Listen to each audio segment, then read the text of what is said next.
Para sa dugang ang mga balita sa Negros Kagpanay, mangin kaupod ta si Adrian Prietos. Adrian?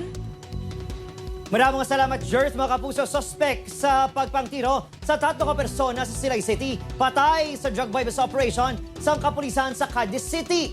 Ubod sini sa pagpangluthang, natukiban ng isa ka SK official sa Banwa, sang EB Magalona. Yaring balita nga itong gintutog ka. Ginkumpirma sang Silay City Police nga napatay matapos magbato sa kapulisan si Mark Pelayo, 34 anyos, sa ginpatigay ni drug bypass operation sa Barangay Burgos, Cadiz City, Biyernes ng gabi. Si Pelayo ang ginatudlo nagtiro sa 3 kalalaki sa Barangay Lantad kag Barangay Rizal sa Silay City isang tinalikdan nga Julio Jes. Nalakip sa drugs watchlist sa kapulisan si Pelayo. Natunugan sa nga aton nga suspect nga ang iya ka-transaction police, and then eventually nag-fire sa aton kapulisan. And then eventually may ara pa sa nga gin-attempt pa sa atong kapulisan nga may negotiation pa. Dead on the spot si Pelayo. Nakuha siya masobra 130,000 pesos kabulor sa suspect na Jabu. Na-recover man sa Balay Sini ang ginsuksok kabayo sang tion nga nagpangtiro sa Silay City nga nagmatch sa kuha sa mga CCTV.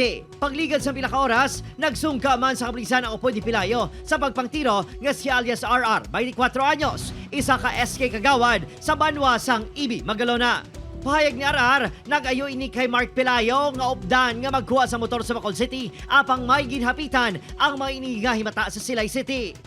Nakibot na lang kuno ini nga nagpangtiro na sa dala ng suspect kag may dala nga armas. Nakibot ko nga, gulpi lang may naglipok sa likod ko. Yeah, nagta lang.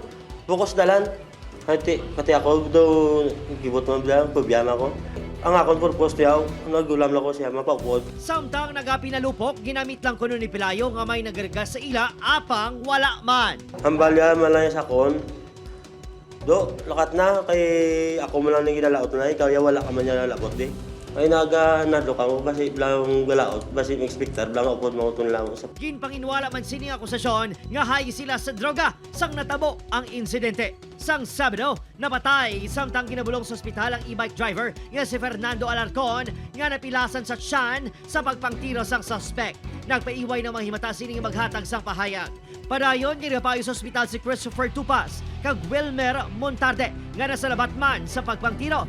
Ginpasakanan sa kasong murder kag frustrated murder si alias RR. Opo, Kiril Casillo, Adrian Prietos, 1 Western Visayas.